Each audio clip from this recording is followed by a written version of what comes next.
Hello Virgo, this is Tiffany with Carrington Tarot, bringing you your April 2019 general energy and love reading. I'm so happy that you decided to join me.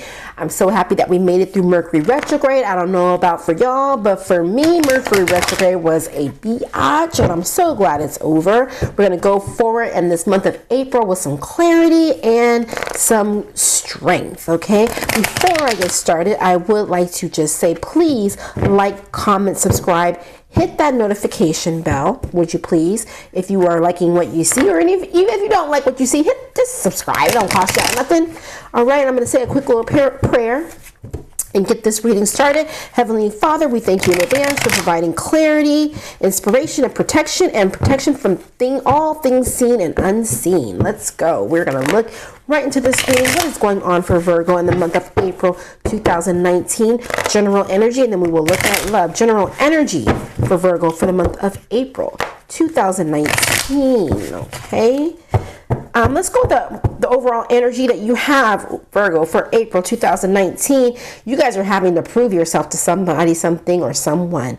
You guys are having to fight the fight. You are telling the haters, your haters are your motivators. That's your theme for the month of April 2019, Virgo. Let your haters be your motivators. Do not let these people get you down or get in your way. That's your overall theme for the month. We're going to go ahead and take a look. Let's clarify that theme.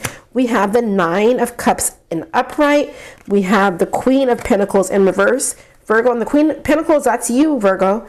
But it's in reverse. We're going to talk about that. And then we have the Fool. I love it when we see the Fool card, Virgo.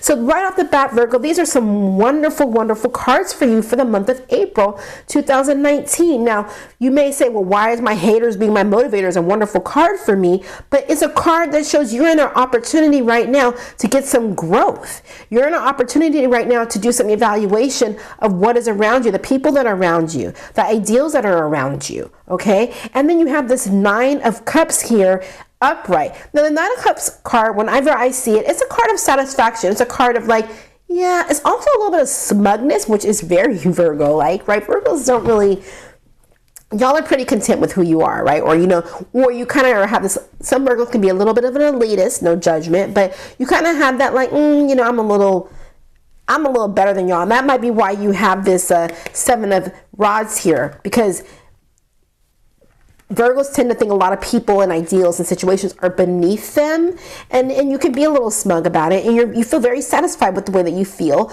You feel very sure in the way things are. They should be done the way that you want them to be done. You do things in a certain order. You have a certain timeline for the way you things went, and this brings you satisfaction to have this order in your life. And other people may not all necessarily agree with that way of ideal of living. So that's why you kind of have this conflict of like, having to prove yourself to people in a sense, right? But then we have the Queen of Pentacles in reverse, which is really interesting because the Queen of Pentacles is a card. She's the mother. I'm going to flip it over upright. I like to look at them upright and then kind of explain why it's coming up in reverse.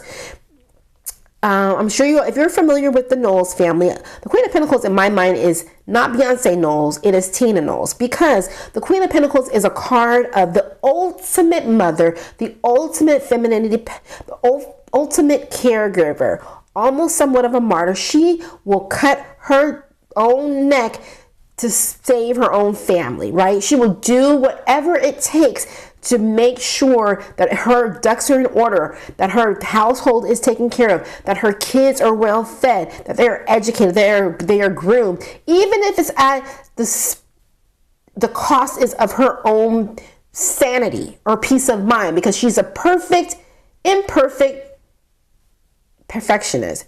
Imperfect perfectionist. What is the word I'm trying to say? My mother is a Virgo, and we call her imperfect perfectionist, right? Like, you'll never be as perfect as you want to be, Virgo, so let it go. And I think that's why this card showed up in reverse for you, because you don't think that you're doing enough. You don't think that you are enough, so you're perfectly imperfect. That's kind of what it is, right?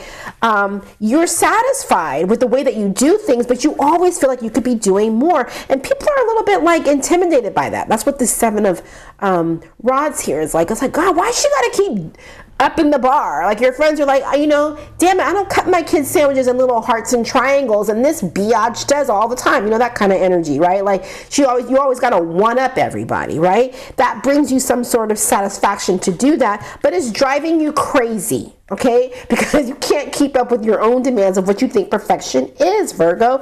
And then we have the Fool card.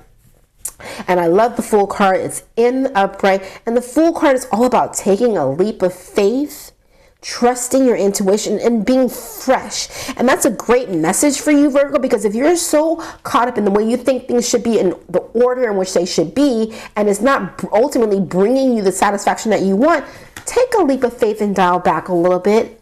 Maybe instead of cutting your kids' sandwiches in hearts and triangles, just cut them into hearts. Or maybe instead of organizing the sock drawer and the shirt drawer and the linen closet and the Tupperware making sure your Tupperwares have all matching tops, just organize the sock drawer, Virgo. Take a leap of faith, live a little, let some things stay a little hairy and messy, and you know what? You won't drive yourself crazy. So that's the overall energy for Virgo, is chill, okay? And maybe you let your haters be your motivators. Your haters are there to let you know that you're doing too much and you need to chill out, okay? Let's look at love for Virgo. I be getting on these tangents, y'all. I be like going a little crazy when I do my readings. Don't mind me. All right, Virgo, let's look at love for Virgo in the month of April 2019. What is going on for Virgo in love in the month of April 2019? What can Virgo expect in love? I saw the Fool card. The Fool card was peeking at me, Virgo. That is really your message. April 2019, what's going on for Virgo in love? General energy, let's look at that because I saw it, so I'm going to look at it. This card is about walking away from things that no longer serving you. Nitpicking in a relationship. If you're in a relationship, that nitpicking that you're doing, how's that working for you, Virgo? Let it go. If you're single, walking away from an ideal or a thought process or a feeling of what you think a relationship should look like. So your overall thing for the month, Virgo, in love is let that shit go, girl, boo. Just let it go. It ain't that serious, okay? For love, we have the Four of Wands in reverse. The Four of Wands is it's a stability card, it's a marriage card, but it is in reverse. Probably because your partner is probably scared to death of you that they're never going to live up to your expectation, quite honestly, Virgo. So this stability card, this union card, this foundation card is a little shaky because your partner is a little scared of you, quite honestly, okay? And then we have the King of Wands, okay? Here we have some fire energy. You may be dealing with an Aries or possibly a Sagittarius or a Leo. With the King of Wands, I feel more Aries energy. That's just coming to me. If it's Leo or because Leo, I always think of the Strength card, but it could be at Sagittarius, Aries, or Leo. Just this person could just have that in their chart, but I'm really feeling Aries for some reason for Virgo. But anyway,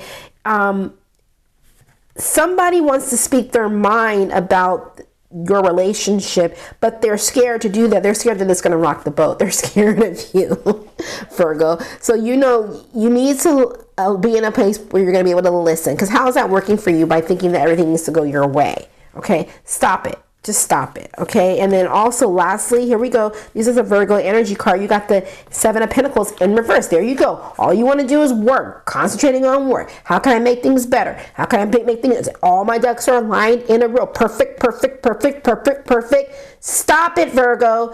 You cannot obsess over perfection. It does not exist, and you're going to drive yourself and your partner crazy. So relax, chill, let the sock drawer go for today, and turn and listen to your partner and dial in. And if you are single, there is no perfect person out there. Just because his you don't like the way he ties his shoes, or you don't like the gum that he chews, or you don't like the way she makes the bed in the morning, or you don't like the way somebody turn their turning signal on when they were about to change a lane, whatever it is, there is no such thing as perfection. You have to let go of that ideal so that you can open yourself up to stability, because this is a beautiful card. And even when we get these cards in reverse, we want to make sure, we want to know that the underlying energy is there. So it's like, even though it's in reverse, you definitely have this beautiful union that's strong. but you have to let go of some of your ideals so that you can continue to have that strong foundation. And this is also a marriage card. So if you're single, or if you're in a relationship, you're not married, somebody wants to put a ring on it, but you're getting in the way. So get out of the way, Virgo. All right, you guys have a beautiful April 2019, and I will talk with all of you soon. Goodbye.